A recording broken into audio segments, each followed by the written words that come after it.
Religion often functions as a form of psychological shelter, not shelter from weather or hunger, but from uncertainty, from the unease of not knowing who one is or what life ultimately means.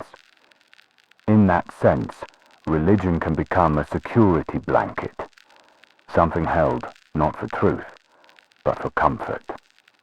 In Freedom from the Known, Krishnamurti speaks about the mind's dependence on the familiar, beliefs, traditions, images inherited from authority. He is not attacking the sacred.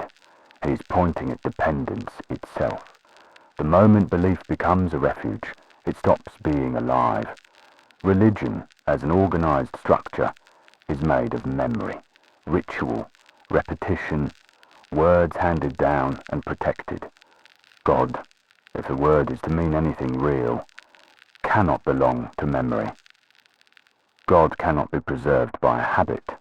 The living cannot be contained by the known. The confusion begins when religion claims ownership of God. When symbols are mistaken for the thing they point to, when repetition replaces perception, then belief becomes insulation. It dulls fear, but it also dulls attention. Krishnamurti's concern is not disbelief.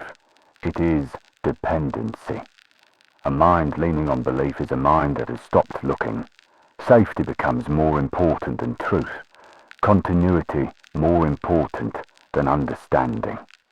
There is a quiet difference between reverence and reliance. Reverence is open. It has no demand for certainty. Reliance seeks guarantees, promises, a future reward. It asks to be protected from doubt. God, if approached at all, cannot be approached through protection. What is sacred cannot be met through fear. The search for security is understandable, but it is not the same movement as the search for truth. When religion drops its role as a psychological shelter, something else becomes possible. Not rejection, not rebellion, just clarity. A mind no longer hiding behind belief may discover that the unknown does not need to be feared. It only needs to be seen.